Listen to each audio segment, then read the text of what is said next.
Yeah. So we will go ahead right now. It's already 4 o'clock, and we'll spend a few minutes in reviewing what we had done last time, and then move on. Right. So, who would like to summarize what we had done last time? Anybody from the group? Yes.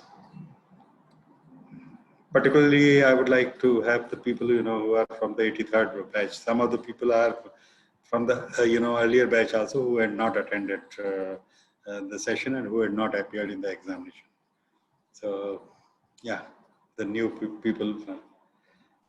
Hi, sir. This is Piyush from Lucknow. Yeah, Piyush. Yeah. Go ahead, Piyush. Talked about TNA, training need analysis, by Yes. using different model and framework. And Yes. a step in building a training program, how we build a training program in any organization. Yeah. During that conversation you talked about the ADDIE model, AIDDE. That was ADDIE model. You discussed about the same thing. We talked about the analysis on the three analysis: organization, task, and person analysis. Yeah. And also you discussed about what are the other sources for us to analyze the training need in any organization. Okay. Fine. Good. So Thank you. you discussed the last, like, group training need you discussed, and organization training need you need to discuss today, because This. that Fine. was Fine. pending. Fine. Good. Okay. Anybody else would like to say a few things? Because, yeah, Sachin Arora is saying, okay. Right, Sachin, you can unmute yourself and speak up. Yeah.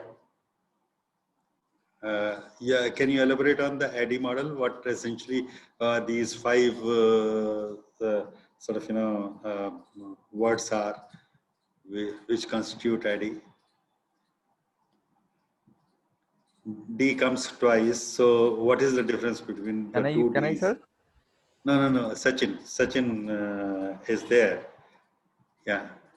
Or Meena has raised her hand. So Meena, can you go ahead? Is it possible for you to unmute yourself, or is there a? Yeah, I think you people have the capability to do that, right? Option. Yeah. Okay. Fine. Meena, you had raised hand. Please go ahead.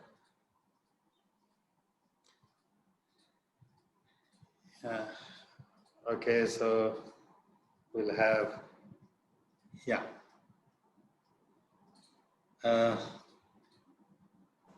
Anybody else who would like to do that? Rupesh, yeah, Rupesh, go ahead. Yes, sir. Design and development. Okay, so, yeah, Double D Rupesh. stands for first is for design and second is for development. Okay, fine.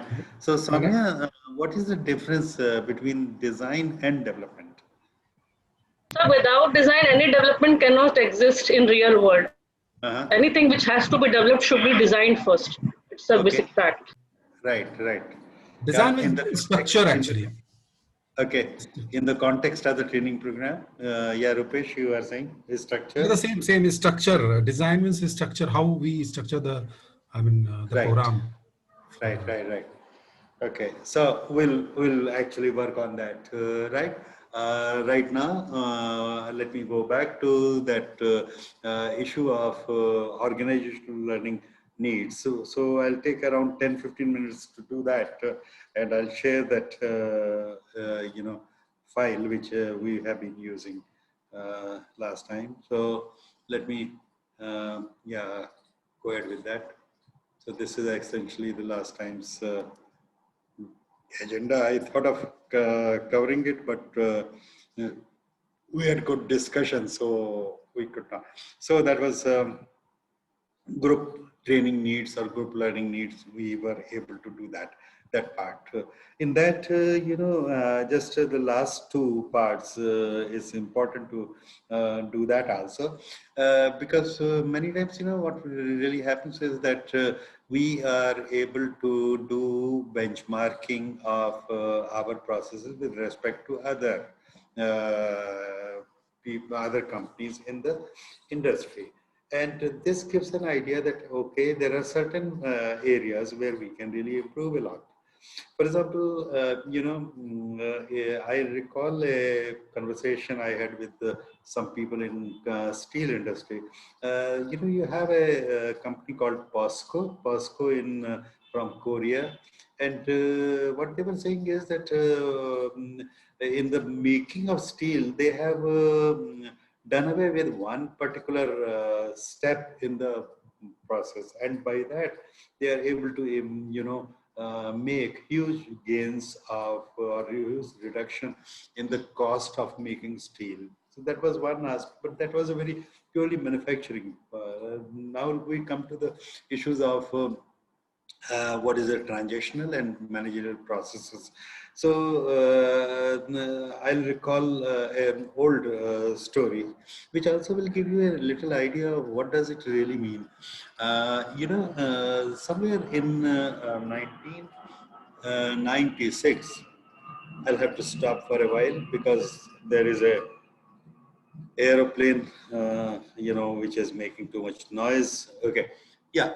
So somewhere around, this 1996, which is about 24 years ago, one of the things, that organizations in America were looking at to cut down on the cost, and also to see that if certain processes can be outsourced. And for a simple example, like a customer who phones you up and is looking for some after sale service or after sale, some problem with the equipment that he or she has bought. And like, for example, GE was into the business of, GE has been making refrigerators also. So suppose somebody has bought a refrigerator and he is facing some problem. So they have a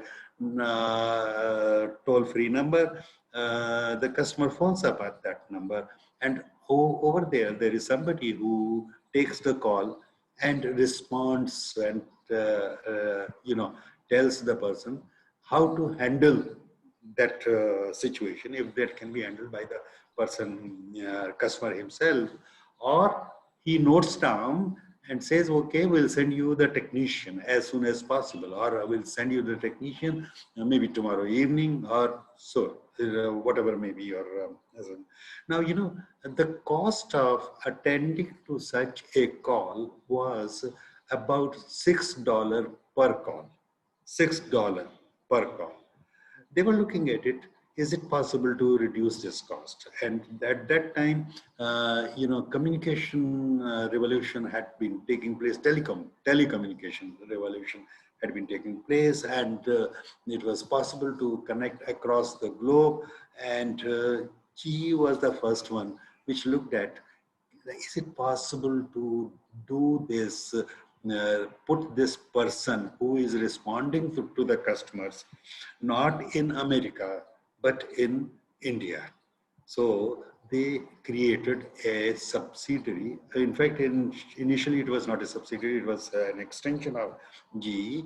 And they started having what is called a customer service center in Gurgaon. In Gurgaon or Gurugram, they were able to reduce the cost to half, where it is about $3.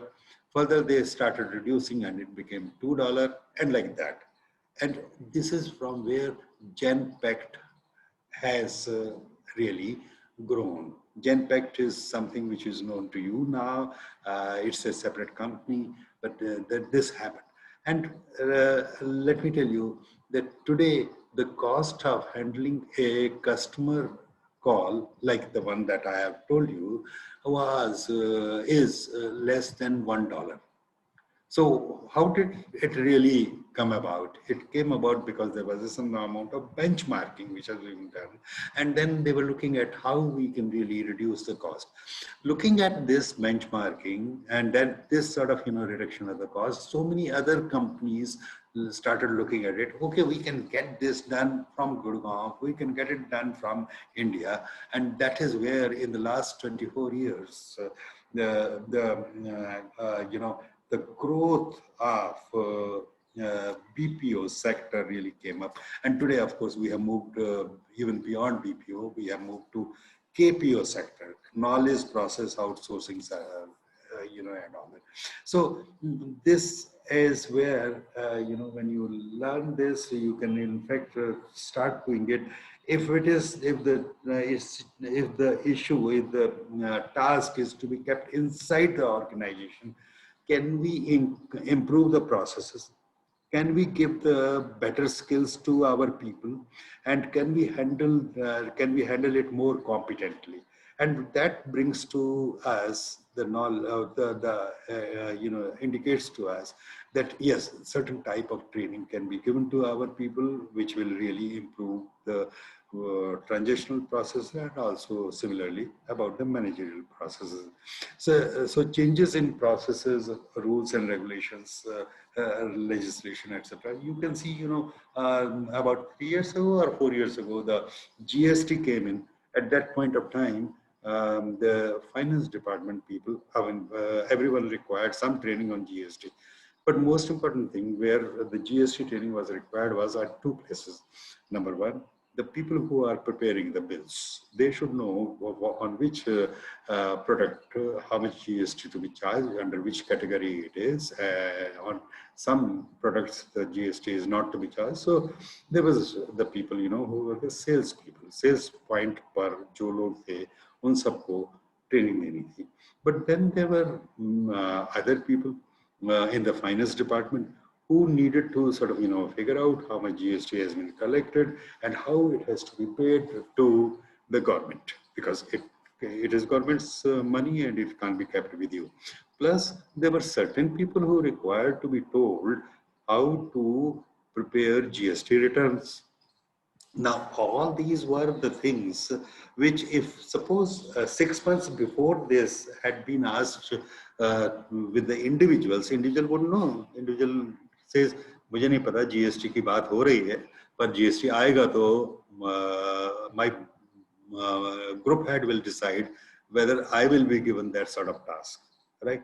So there was this, so a certain set of people who are to be given the training in that. So similarly, you know, I can give a number of examples कि जब भी legislation change होता है, तो उसमें उसके connected कुछ ना कुछ लोगों को वो training देनी होती है, right? So like that, let's move on to organizational training needs. Now, these are the organizational training needs which are organization-wide training needs. And in fact, it is to do with perhaps the culture of the organization, also with certain type of sort of, you know, maybe customer service orientation, you know, like, I don't know how much it really helped, but about 14 years ago, Income Tax Department started looking at it, that we are going to change our way of working. Plus also we are going to create a more, you know, what is called the public friendly sort of, you know, behavior. So they had asked, you know, they had asked us also to, you know, do something, but we didn't get into it. So they had gone through this, and they had tried to give training to all their people in order to change the attitude and to change the behavior in terms of how you deal with the public. Now, that was an, you know, okay, let me give a commercial organizations. Did I talk to you about SAS example last time? Yeah. Would anybody like to remind me if I did this, if I shared this? Yeah. No, it seems perhaps I didn't, right, with your group. Actually, sometimes I get confused because from one group to another group, sometimes I'll share something here and there. Okay, old example for 1982, where you know, Jan Carlson was given the responsibility of turning around SAS Airline, and SAS Airline was quite good in many aspects, but it wasn't doing all that well financially, because customers somehow, that is the public who were traveling, they did not feel so great about going by that airline, and so there was no repeat purchase. Now, the Jan Carlson, when he became the CEO, he started interacting with the customers, that is with the people who were actually flying the flyers, right?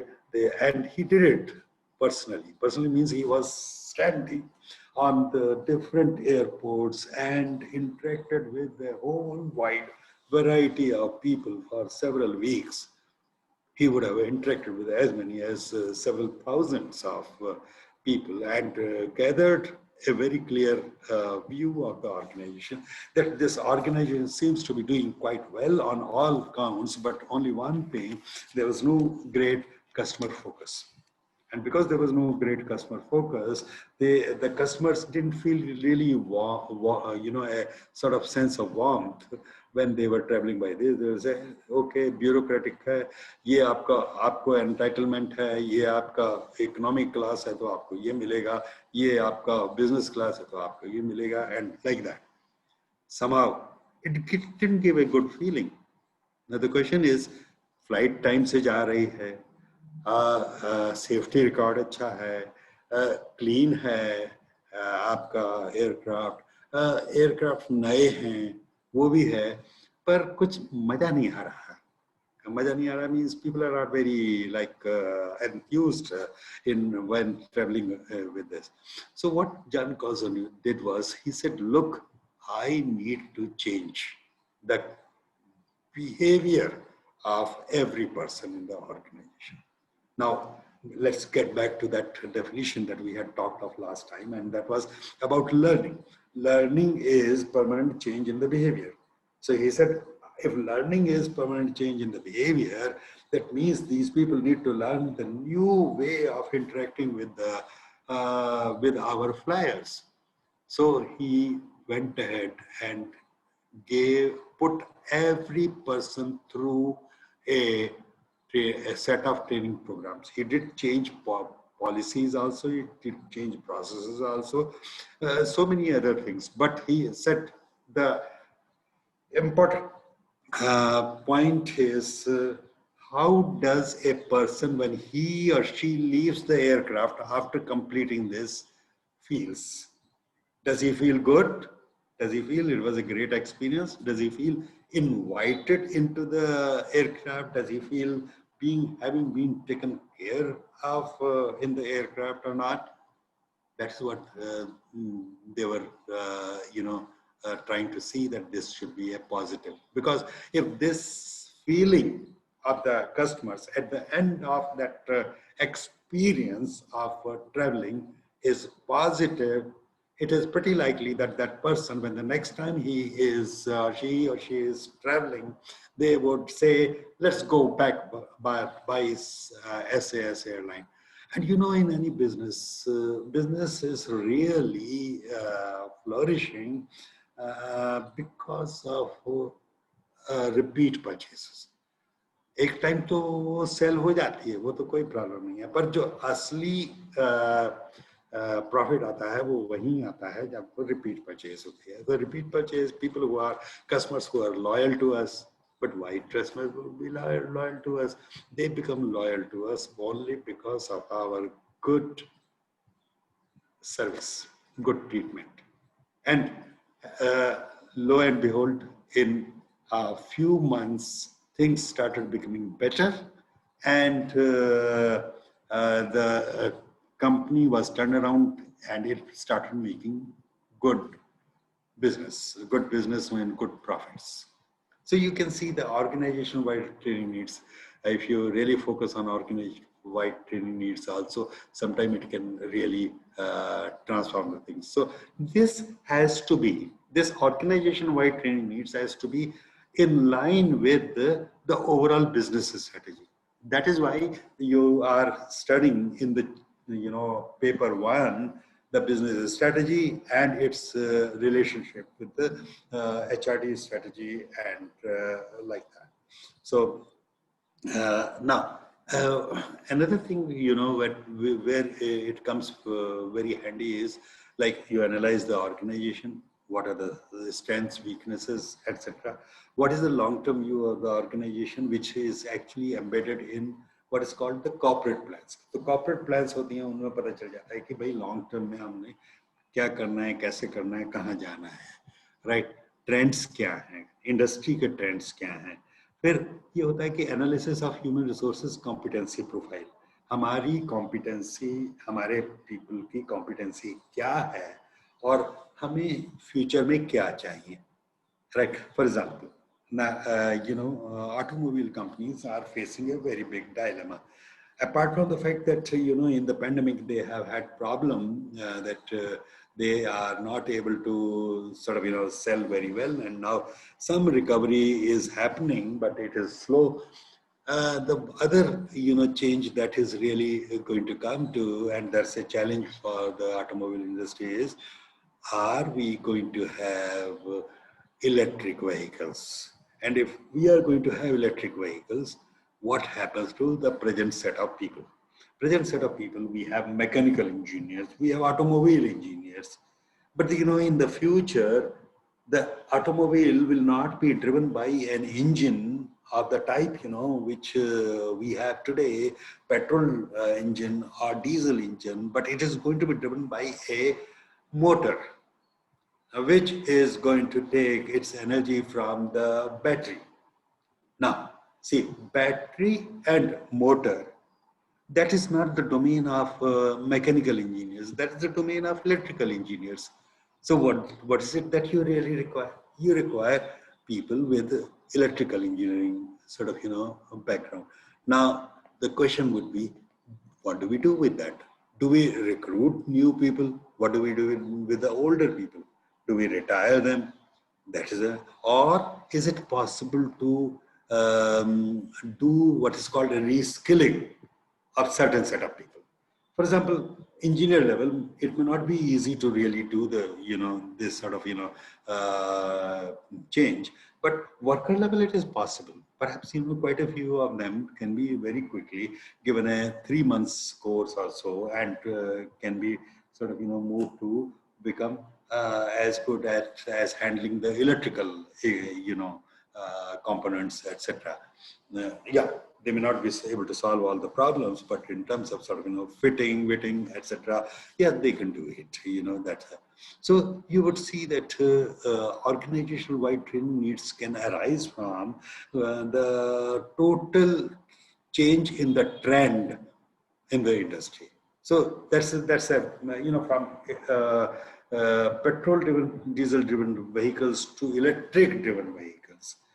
This is going to be a major change that automobile companies are going to and are going to face, are already facing, are already working on this, and that gives a sort of idea of what sort of organizational learning needs are there for all of us. All of us means at every level, even at the top level. Some may have their old mindset, and they need to really start having a new mindset, right? And how do you compete with Tesla, who was nowhere, right? How do you compete with Sony? Do you know that Sony has come up with a car? Now, that may be a little like surprise to some of you if you have not read that news item. But yes, there are going to be totally new players in the market, right?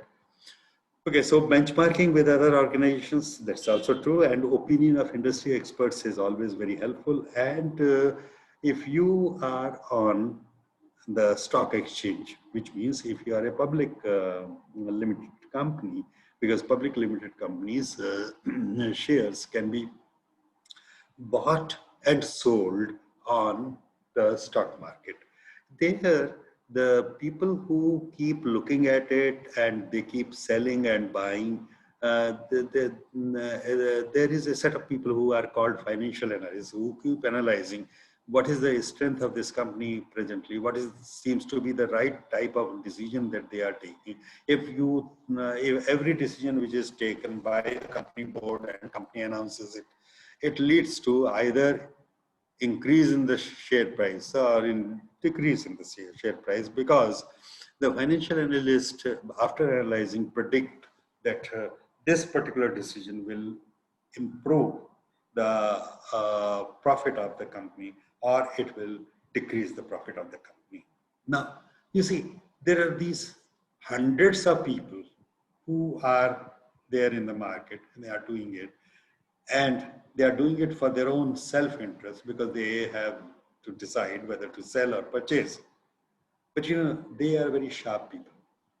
It's always good to really get their views about where is our organization strong, where do they think that we are not so strong. So we get a very good input from even the financial analysts. So these are the sources from where we get what's called organizational training needs, and we have to sort of learn as to what should be our main emphasis in terms of organizational-wide training, right? Benchmarking.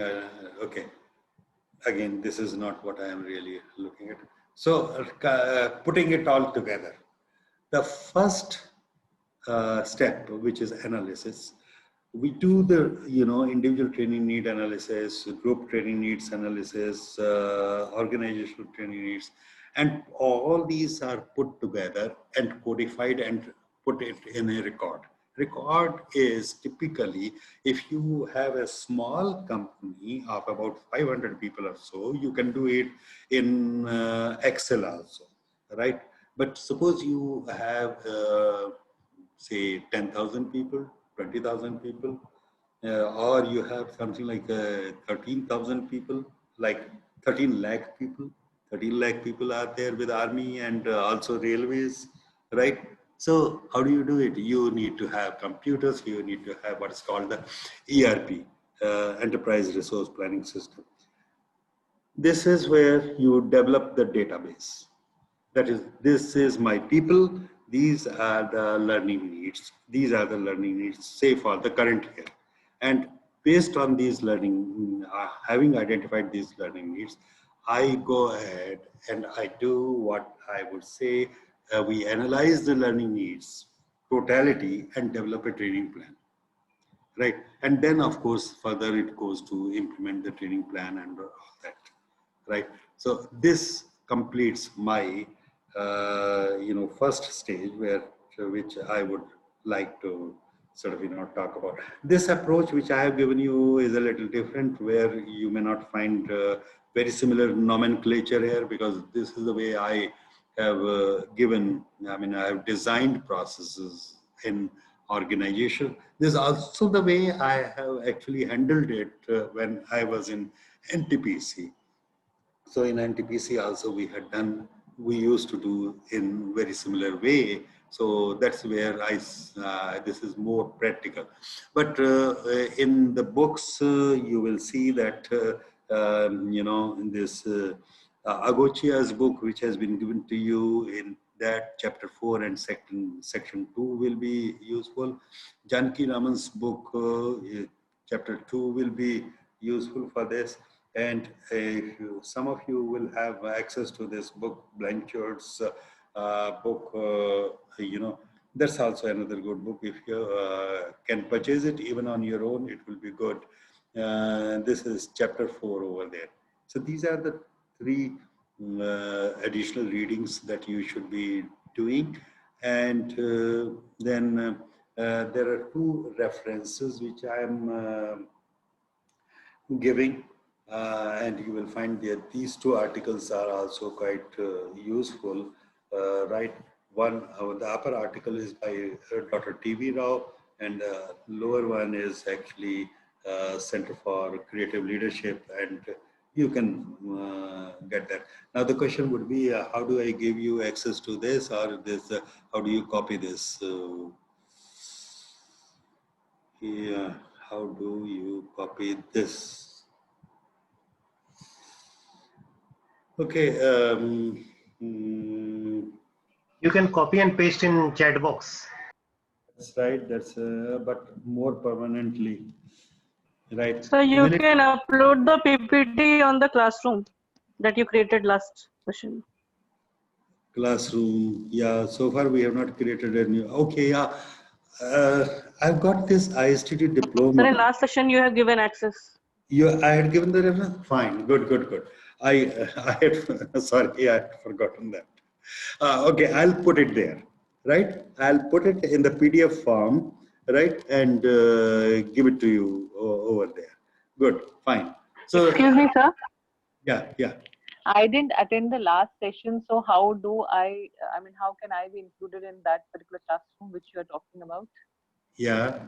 Okay. Who is that? I'm Sonal. Yeah. Okay. See, Sonal, what we have is we are trying to record all the sessions and put them on the YouTube. How do you get access to this? Is like you go to the our website, which is istd.co.in, right? And on the first page itself, in the lowermost part, you have this link to the schedules, right? Yes. So you have a link. When you click on that, you go to the specific area, which is like Delhi chapter. You find a spreadsheet will be there. In the spreadsheet, for the current, say contact sessions, you will find the link for the session.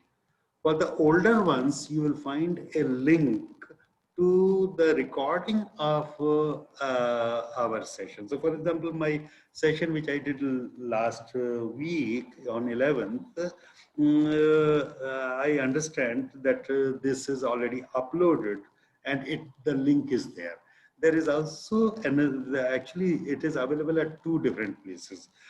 One is the ISTD Delhi chapter, site is there, or the channel is there in YouTube. The other one is the ISTD main. So on the ISTD main, you will find a whole set of recordings from all other chapters also, right? So don't get confused. Thank you so much. Don't get confused in because they're really like you get confused in say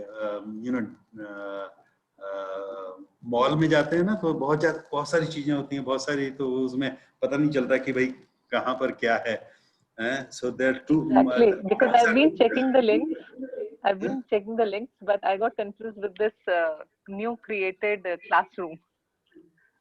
तो अब ये है कि क्या कहते हैं focus on one. If you like, you are from the Delhi chapter, na?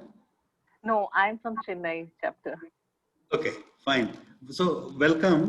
But if you like Delhi chapters, say treatment, keep going through that because whatever is wherever you feel you get a better sort of learning. That's your choice. Right? Yes, okay.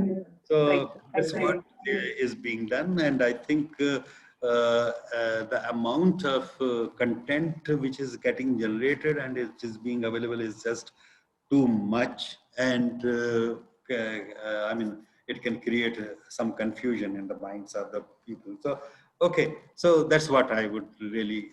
So I hope everyone else also is clear on this. That is. Apart from the fact that you attend these sessions, because here you can ask questions and we'll respond to those questions, and that's you can also see the recordings, and you will always be able to get I mean, even for revision, if you feel that something you didn't understand all that well, you can really go back to that. But let me warn you about one thing. Do not procrastinate and say, okay, ye to sab available hai, it's all available, we can sort of, see it. And you do it for the last week.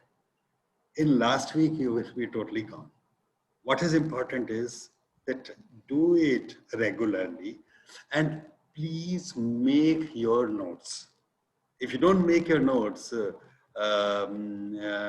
it won't be very useful. Why? Because when you do this work as a student, you actually write down with your own hand and with your pen or pencil the type of learning of mind and is much better, right?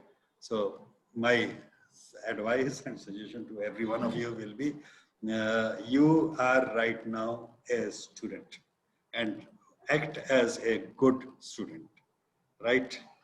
Okay, I'm sure in your earlier, say, in your school and college also, you must have been one of the best students. So, right.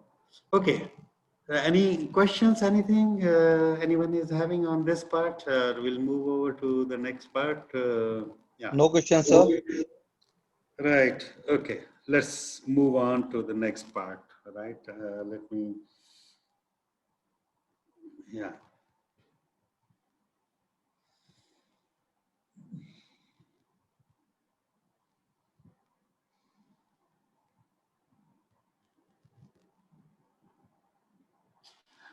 Okay, see, what I'll do is I'll tell you very briefly about this part because why very briefly is because this is important part and that is developing a training plan. And typically this is not available in the books. Why it is not available in the books? I think most of the people who write books, they don't have experience of this type, which comes from, working in an L&D department of an organization. But that's something which is practical, that's something which is important, and I'll just very briefly share about this. And many of you who are working in the organization would see that see that this is what really happens in the organization. So here we are talking of developing a training plan. How do we do it? Well, from where do we start? We start from where we ended in the previous one. We we ended here in the analysis part. We did this codification and recording, and now we are going to go on to this stage of analyze and develop the training plan. Now, how do we really do it? We essentially look at it that this step is like the product design process part in the in a usual commercial organization. What we have is we have got the needs of our people. These are the learning needs, and now we are to develop a training plan. Means to fulfill these needs, what are the type of training programs I'm going to offer? And once I decide what I'm going to offer, I would in fact communicate that these are my training programs for the coming period. In large organizations, this period is typically 1 year, right? So we have what is called an annual training program calendar. So what we decide is which learning needs can be done off the job, which essentially means a classroom training also. Which learning needs have to be done on the job. So that becomes the responsibility of the individual and his boss, right? And which are the ones which can be done through e-learning packages. So we decide about each of the need in this manner. If for the needs which have to be fulfilled through off-the-job training, which essentially is some sort of classroom training or so, we have to create a set of programs and put them in a training program calendar, right? So this stage is essentially about training program calendar. I'll tell you, I hope the process has not changed much in NTPC, but how we had developed this process is that we would identify the learning needs of our people by somewhere, and we'll start doing it somewhere around October of the year. And in October, we'll also send out our people to different units, which are scattered all over India. And typically 2 people will go to each of the unit. And from there, they will have discussion with the general manager, executive director, and HODs, etc. So through these interaction, we'll come to know of group level training needs, and we would try to, this will be done somewhere by the end of October, and in November we'll start pulling our, results of our interaction with the whole set of, people with whom we did it. And mind you, even at that time there were 20, and now there are more number of powerhouses or stations. So there will be as many as 35 to 40 units which would have been visited, and there will be some places a person will go again. That means one of the faculty member will be going to 2 or 3 places, and finally a set of 12 to 15 people who be there, who have brought in all this, who have done this interaction, and they will pull in their information, that what are the views of the people, what sort of directions are there for the learning in the coming year, and how the training has gone on during the year or so. So we'll also get the feedback. As a result, in November, we'll start developing the whole set of training programs. By the beginning of December, we would have a draft available to us, that these are the training programs that we are going to be doing, and this is the training program calendar.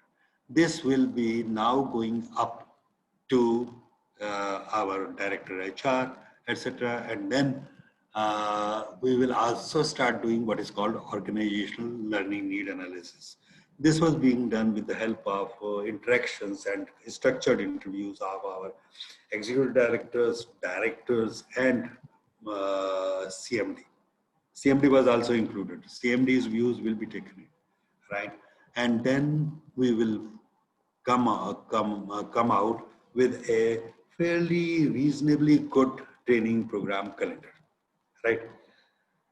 And you would have seen these training program calendars which get published by each of the large organizations, right? So having done this, somewhere this final draft will be put up to our CMD, say somewhere in January.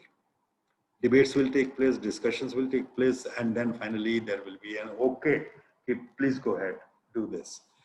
And by end of January, if this is through, February beginning, it will go to the print. Printing takes about 10 to 15 days or so. Sometimes there are delays. Our target used to be by 28th of February, our program calendar should be with us. If it is with us, then 1st of March, we would be shooting out this program calendar to all our users, which is HODs at different units, etc. Nowadays, of course, you do not have to always print a hard copy of this, so you can always give a PDF format. So that program calendar was from April to March. That is coming April to March. But this is completely done by end of February or beginning of March. So that's the thing. So developing program calendar is a complex and iterative process. It takes a lot of, I don't want to get into this. This was only an example of how do you really club the training needs and how do you develop the design and all that, right? Okay. Now, I'll come to this part. There is a whole set of, in training program calendar will have a whole set of learning events which will be there. And what are the type of learning events that we have?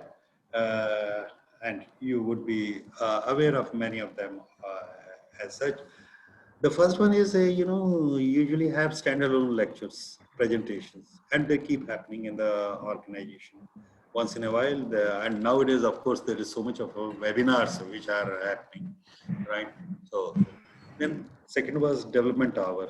In some organizations which are smaller organizations, they say that we can't have a full day program. So can we have a program, say once in a week or once in a fortnight, maybe on Saturday, a 3-hour time is given, and it will have what is called, they will call it a development hour, and on a specific topic, there will be a workshop conducted. And this is a series of workshops which will be conducted, and people will develop through that also. Then the third is what we have more often, most often what we have is what is called the management development programs or training programs. These training programs are essentially, could be a 1 day long, 2 day long, they can be 1 week long, and there can be as much as even a 4-week long type of sort of, training programs which are there, right? It depends on the type of learning need. If it is complex, it will require much more. These management development programs, I'm using the word management development, but this can be not management development, technical development programs also. So these programs are the mainstay of the learning and development department, right? I'll come to this, and we'll start looking at how to design a management. Okay. Now we have what is called workshop. So would somebody like to, distinguish between what is a workshop and what is a management development program? Anyone who would like to? Workshop is more temporary, like maybe just for 2 hours or 3 hours about a particular topic, like let's say nonviolent communication or like POSH. But a management development program can be longer, for a longer period of time. Okay. So you are saying only the, duration will decide as to what will be the, what will be called a workshop? Not exactly duration, but also skills. Like we can have a series of workshops as part of the management development program. So a workshop is part of a management development program to enhance skills, attitudes, change behaviors. Mm-hmm. Okay. See, actually, there is a lot of what is called misuse of the words. Many words are misused in different ways. And typically, workshop is something which you begin with that it is about a issue. And in fact, mostly when we have a workshop, we have what is called a problem in hand, and we are looking at solving the problem. And we are inviting people who are competent and who are creative and who are good to solve the problem. Right? There we are not bothered about whether this person has that learning need or not. Learning need, meeting a learning need is a secondary issue. What is important is that he or she should have, be creative, and it should be able to contribute to solving the problem, resolving the issue, right? So workshops are those who are more focused on topics, issues, and on seeing that the outcome of the workshop is, primarily solution of a problem, right? Learning is considered to be secondary, right? Okay, so that's where we should really distinguish this thing. Now, you have, of course, examples of outbound programs which many organizations have, where people go to maybe sometime to a hill station, sometime to other places, and have what is called an adventure game type of programs, right? Well, I wouldn't really get into all other things, seminar, conference, etc. All this, you can actually refer to the Google and all that. If any one of you has any say a specific query on anyone, you can later on talk to me about that. Otherwise, these are little special types. So let's go ahead and focus on the management development programs. Now, the first thing that we have to understand is that when we design a training program, this is what should be the, the first stage in the design is that designing means creating a training program. So you have thought of creating a training program. You do it by creating a profile. Profile is a 1-page or 2-page write-up on the program. What are the components here? These are the ones which are given there. You have a title, you have an introductory para, you have program objectives, you do tell what are the benefits of the program, and it is for whom, what is the target segment, right, and what is the content, right, what's the methodology which will be used, and then duration, and the faculty. Faculty, typically, you may not like to give right at the start, but you do give an indication whether it is internal faculty or external, or it be a mix of the one, etc., etc. Right? Okay. Is that acceptable? Is that okay? Sir, I have a query. Yeah. Soumya. Yeah, So how come here introduction is before objective? As we have always observed that first objective should be mentioned, then only the things can be introduced. So here in this slide, introduction is what? Okay, okay. Introduction means what? Introduction means it is like a context setting, right? So that's what many of the people who are making training program brochures, etc., you will find that they begin with one paragraph, which they may call introduction. Sometimes they don't even use the word introduction, but it is like a context setting paragraph. And then you give the program objectives. Once you have given program objectives, after that introduction has no meaning, because program objectives already very specifically has given that this is in the program. And then there is no question of putting an introduction after that. So Sir, if you want an introduction, you put it before that. But sometimes some people don't even give an introduction. Instead of go on objectives. Yes, yes. So just a small query, like as you are writing here, like program objectives and then benefits of the program. So can't we consider the program objective as like WIMP, what is in it for me? Yeah. Because if we talk about like objective, what is the objective of this course? What is the objective of this training? What is the objective of this meeting? And then we are telling the benefits of the program. So it is unnecessary. It is making our slides lengthy and all the things. So can't we consider both points into one? See, they are interconnected. Mm-hmm. But as you go ahead, you will start distinguishing the difference between the two. In some cases, it is worthwhile to distinguish between the two and give that. In some cases, we can remove this benefits of the program, which is like appears to be very obvious. Or we can consider this like program objective. So whenever we are talking about program objective, we can talk about the benefits what the organization is thinking about. And when we talk about the benefits of the program, so we can consider it as a how employee will be benefited with this program. Can we do this? It is benefit at both levels. Number one will be at the level of employee, but that is a learner, but there will also be a benefit at the level of group and organization, right? Okay, but keep this debate open, right? As we go ahead, we'll sort of really start learning about this. Okay. So how do we write the program objectives? Right.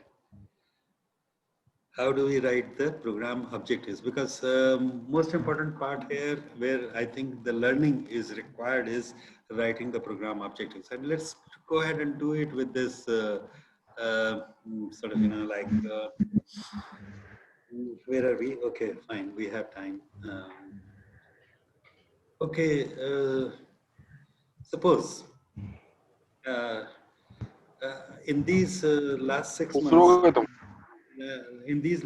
months, what are the new skills you have really learned? How to work from home and how we can maintain the productivity when working from the home. This was the How old are you, Piyush Dubey? sorry. How old are you? I just started my career a few years back. Professional career. The answer to this question is a number. Okay, so this is 28. 28. Fine. Good. And you live with your parents, or you are married and you live separately? Sir, I am happy. During this work from home, I'm staying with my parents. With? With my parents. Huh? With my parents. Yes. Okay. So what are the skills at home that you have learned? You are working from home. Are you a pampered boy? No. Okay. So what are the new skills you have learned? I told you, sir, like working from home and even maintaining your the same productivity level which we were maintaining during our office hour. Because at home, this is not easy to maintain that type of enthusiasm or energy throughout the day. Yeah. Okay. Good. Yeah. So I used a word that you are a pampered boy.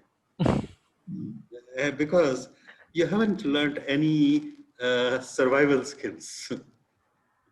No, sir. Actually, I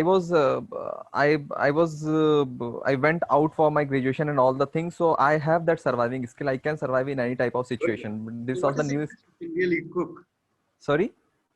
What is it that you can really cook? That is a sweet dish, sir. Aloo ka halwa. I can make it. Okay. You know how to make a roti? Yes, I know. Have you made rotis? During this lockdown? Yeah. No. No. Okay. You are quite right. Is there anybody here who doesn't know how to make roti? Or who has not actually, who's seen and who can describe how to make roti? That's a different thing, but that is not, competence in making roti. Yeah. Everyone knows how to make roti. Oh, wow, that's very good. Talented trainers. Huh? So, in the beginning of the lockdown, I was very bad at it because I never made it, although there were times when I had to. But Okay. eventually, after 5 months, I can say I came out with flying colors. So yes, it has been a learning curve. Very good. Great. So, Arpita, Yes. you have become competent in making a roti, right? Yeah. Yes. Okay. If you have to teach another person how to make roti, you have to actually give the training to another person. Yes. So in that case, what shall be your objective of the training program? Now, obviously, this is not a classroom training program, right? Yes. I leave it to you to design the program in whatever manner you feel like designing. That's not an issue. It can be a practical, it can be this, duration is different. But I would like you to really tell me what shall be the objective of the program. Okay, so stepwise, it has to be a mix of practical and theory because the end result is a tangible roti. So Yeah. when you're making something that's tangible, then the practical part is important. So first, I will maybe not set the context because in context setting we can say the objective. Okay, let me start with the objective. The objective is to teach how to make rotis, which are edible. The benefits would be to be able at the end to make rotis. Don't bother about the benefit right now. Just Okay. objective. So then first I need to decide who am I teaching. If I'm teaching somebody who's totally novice and has never been to a kitchen and doesn't know, flour from maida, and then that takes a different kind of a setting. Very good. Okay? Very good. You are a good. I think you have very good training skills. So go ahead. Yeah. And so then that has to be a very detailed program. So we have to set the context, and we have to really describe everything in detail. If I'm dealing with a person who has more or less idea, has a survival instincts, can probably make a Maggie switcher gas on and knows how to boil water. So that person and knows the difference between maida and atta, but that person has to be dealt a little differently. So you can skip a few things, taking into consideration their intelligence levels or what they're comfortable with, and plan it accordingly. So those are two different approaches for two groups of people. Okay. Anything else that you want to know? No, but I'm. You have described a few things. You begin to describe the benefit. I stopped you from that. Don't bother about that. But you are describing how you would really go about training the person. And you also said about objective. My focus was more on objective. How do I know that when you are completed the training, then the training objective has been met? Okay. I hope that's not a trick question, because I am a novice, but I'll try and tell you. Because this is going to be part practical. And in making roti, but you are not a novice in training. So go ahead. No, absolutely. I have no experience in training, but I'll tell you, I deal with a lot of people, so maybe that's one of the things. The end result is how we are going to see is how effective we have been, or to measure the outcome is to see, because it's going to be a practical and part theory. The outcome is going to be right in front of our eyes. We can see what he or she has performed and what the rotis have come out to be. This is going to be this is probably going to also tell us how good we are as trainers, and what we have been able to impart, and what the person has learned. Okay, that's a byproduct. Yes. Yeah, that's a byproduct. Am I missing something here? Sir, can I answer the question? Yeah, Pavan Mishra. Yes. Yeah. Go ahead. Yeah, sir. First of all, to decide an objective, we'll have to decide the kind of competencies required to make a roti. That will be the kind of knowledge, skill, and attitude required to go ahead. The time we will list it out, that will help into designing the content of the training, as well as into the evaluation part. So the objective will be providing a knowledge. Sorry. Sorry. Providing knowledge. What knowledge? Yeah. Knowledge what all the things required to make a roti. That has to be a content with atta, that how to mix that atta, use water.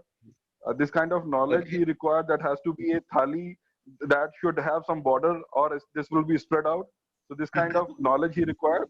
The kind of skill will be given, that how to how will mix it in a well way. How much part of water content to be added.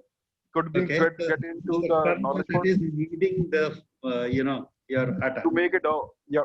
Make it dough. Right.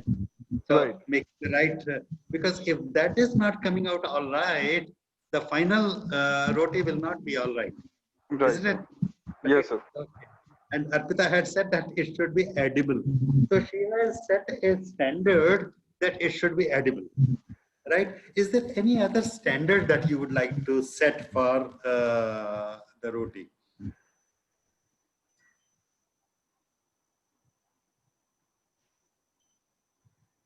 Yeah, Manali is raising hand. Please, Manali, you can come in. Yes, the standard would be like that. The roti has to be edible and has to be round. It should not be overcooked. Okay. Yeah, it should not be overcooked, or means that has to be properly cooked so that we can enjoy. So these kind of standards we can make it out, so that we are training in considering these standards to be met.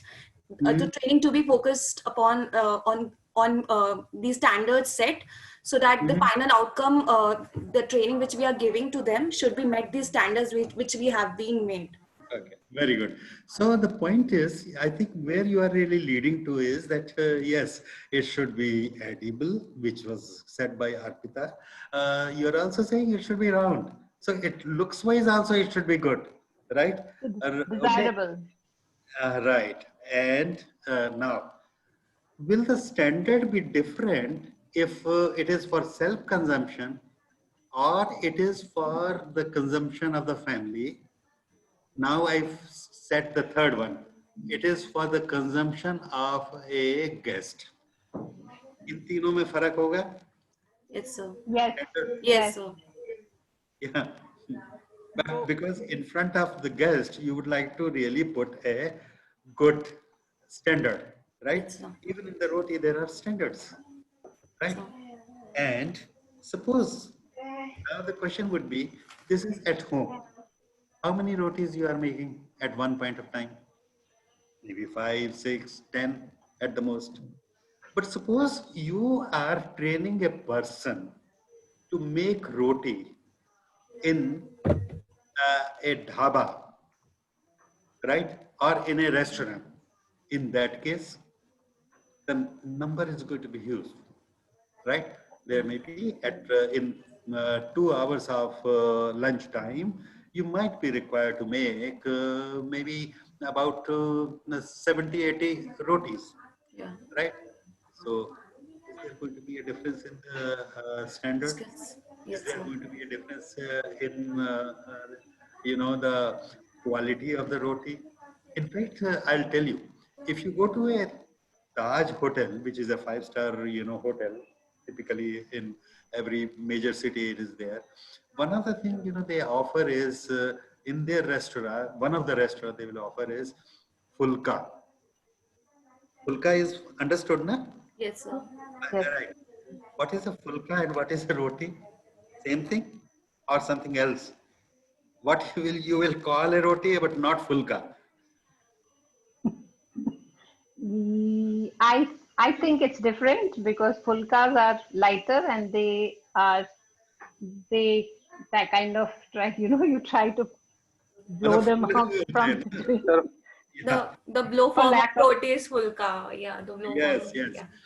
And it is delightful to eat that soft roti, which they are saying this is fulka, which is in fact another name for roti in UP.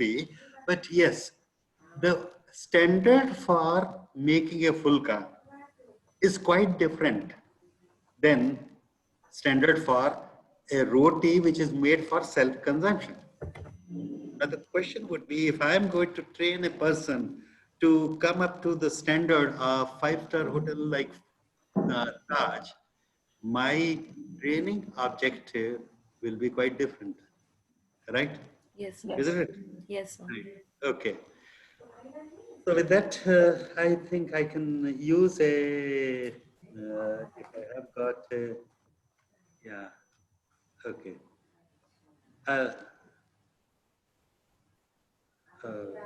Give me a minute.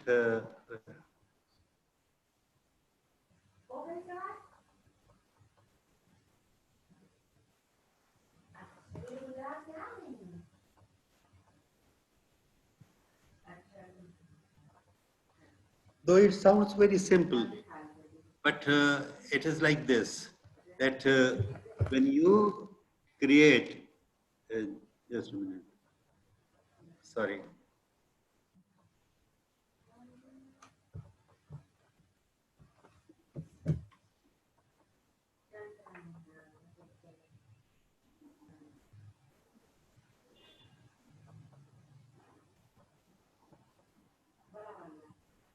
When you are looking at this, you have to write what is called the instructional objectives. And instructional objectives are statements of learning expectations for participants. And there are three things which are required to be done, right? Okay, why do we have program objectives? They provide focus, they provide a means of for assessing participant success, and it allows for self-evaluation. Self-evaluation can be for the trainer as well as self-evaluation is for the trainee also. There are different approaches in writing instructional objectives. What I'm going to share with you is how to write behavioral objectives. And this was promoted by Robert Meagher, and his work, his book has influenced generations, 2 to 3 generations of trainers who in fact follow this thing. What Robert Meagher really says is something like this, and I will share with you that, an instructional objective is a clear and unambiguous description of a learning expectation for participants. When written in behavioral terms, an objective will include 3 components. What are those 3 components? Participant behavior, conditions of performance, and performance criteria. Now, when we write like this, one of the things which we really do is that mostly the training program objectives are written in this manner that by the end of this program, the participant will be able to. That's the starting point. The participant will be able to. And then we describe the participant behavior. And then we say conditions of performance. And then we say performance criteria. Right? Now, I would like you to use this to define our routine training program. And in the routine training program, I'm not saying it's a 3-hour program, it's a 30-hour program or whatever it is, that can be totally right. But what is it? How do we define the objective? So I'll give you 2 or 3 minutes, and please write using with these 3 components your objective for the training program for making routine.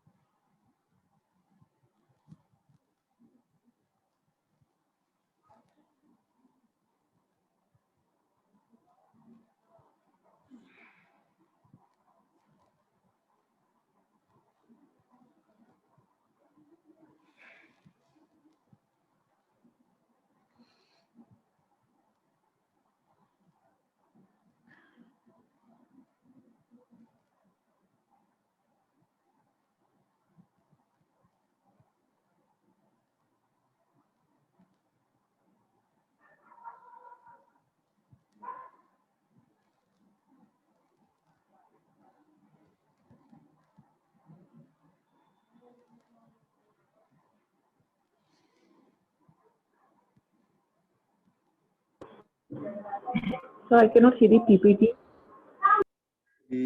Okay, yeah.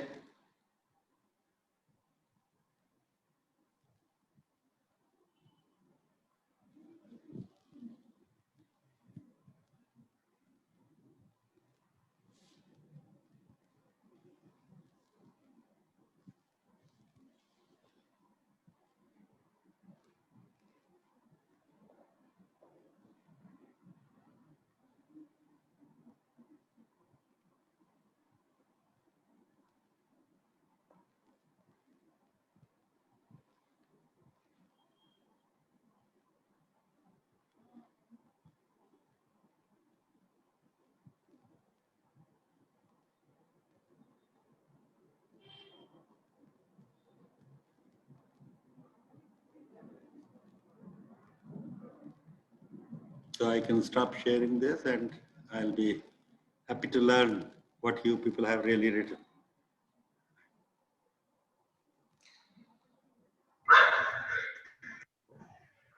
Any volunteers, or shall we go to Arpita, Pavan, Manali, and? Yes, I would like to give it a try.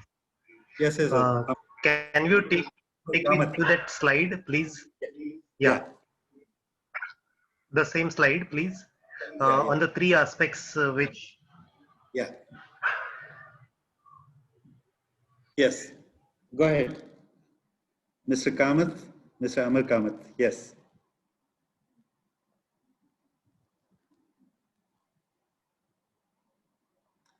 We are not able to hear you.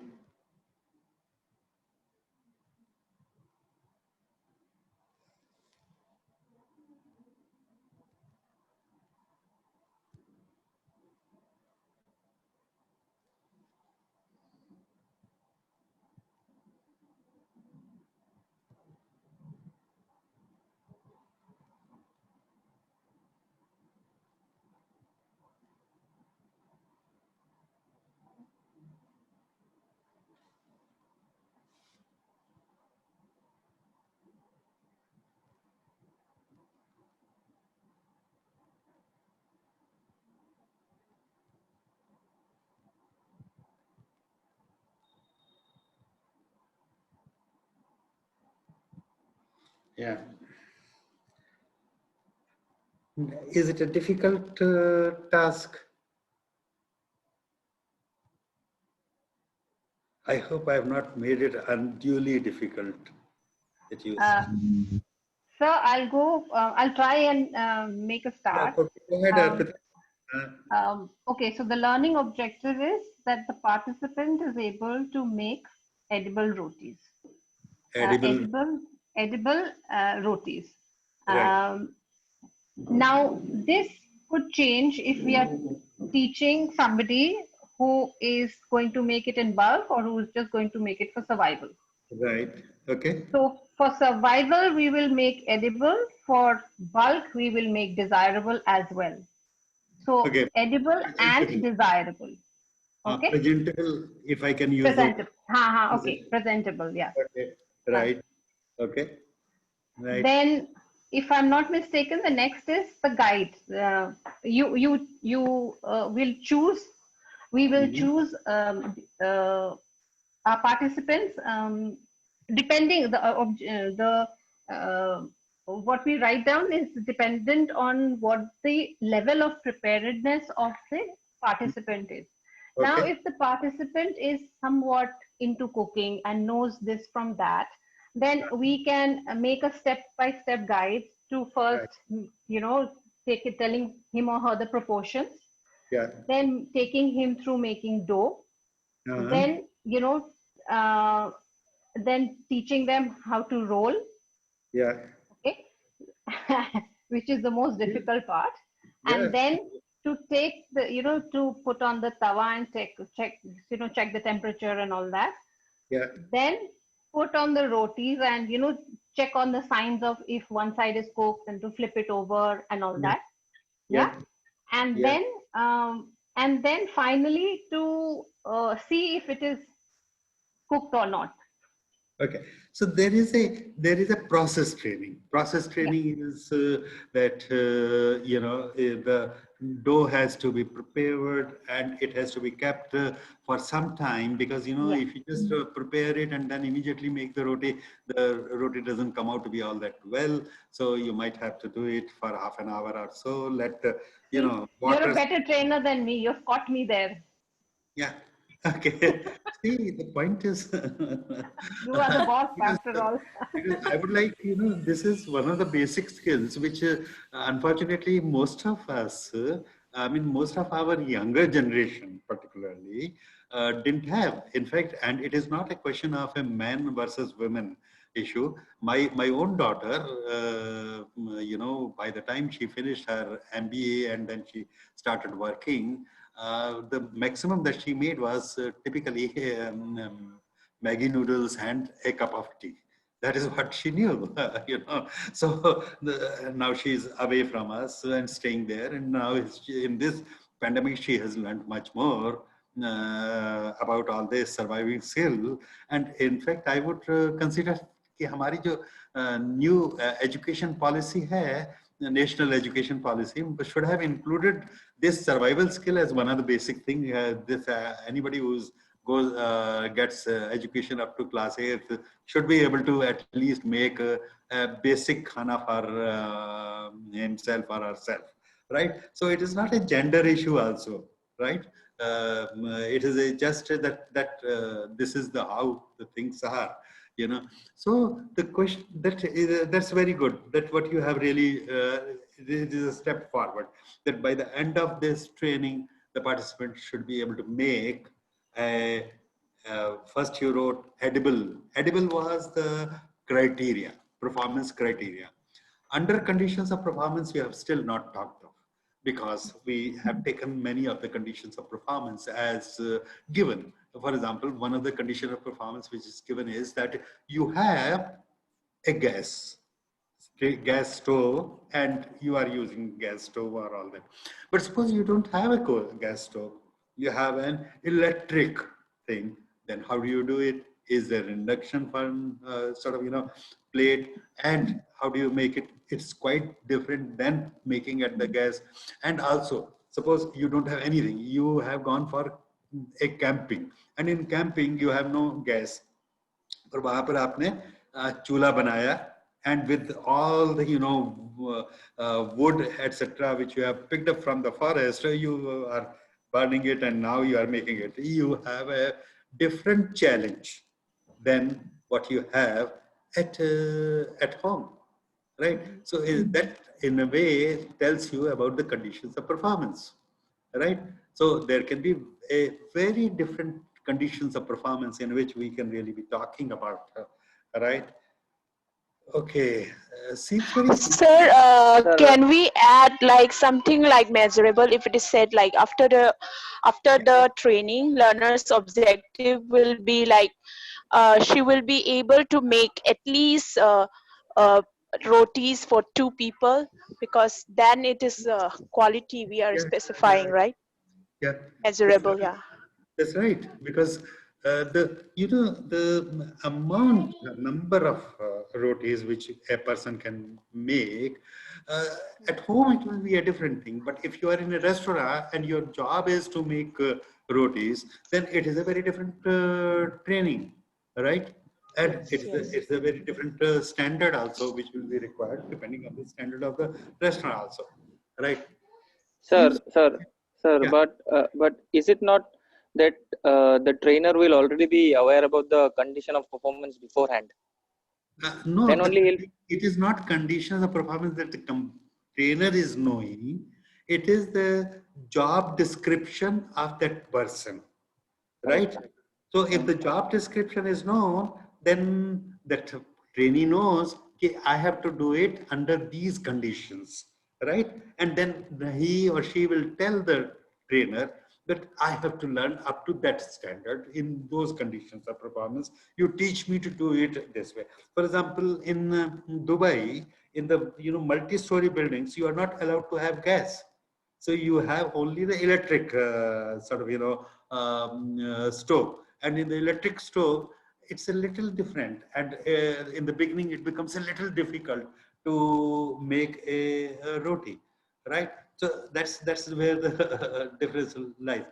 Now, I'll take you to a totally extremely other end. You thought it was very simple thing, and I was giving you a simple. I would now give you the challenge to write the training program objective for a person who I want to make a fighter aircraft pilot. Fighter aircrafts. You know the Rafale aircraft, Mirage, Jaguar, Sukhoi. All these are fighter aircrafts, right? Some are bombers, some have multiple roles, etc. Whatever that is, I don't want you to bother about that so much. But yes, how do we make the fighter aircraft? Are they trained somewhere in a college, and then the Indian Air Force recruits them? Okay, you can fly very good, Rafale. Okay, come, I can take you in. Is it done that way? Yeah. No, it's not done that way. Amreen wants to say something. Amreen, go ahead. Yeah, Ranjan, okay, go ahead. Sir, no. Not done like that. That is not the way of how fighter pilots are hired, I mean, they go through a rigorous training process of more than 4 or 5 years, and then Yes. it includes various activities. So typically, the fighter pilot aircrafts are taken at the level of, right from the NDA stage. You pass class 12th and you are in. 16, 17, or 18-year-old, and you are taken in. And then you are trained to be a pilot, right? Now, this, as you said, Ranjan, it's very clear that it is not a day's job. It takes 4 or 5 years. So looking at this 4 or 5 years, I would like you to really set out the objective of the training. I won't use the word program, the training of a fighter aircraft pilot, right? Okay. And you have to use the same 3 components, and the 3 components are which Robert Meyer has given: participant behavior, the conditions of performance, and the performance criteria, right? That is sound to be doable, difficult.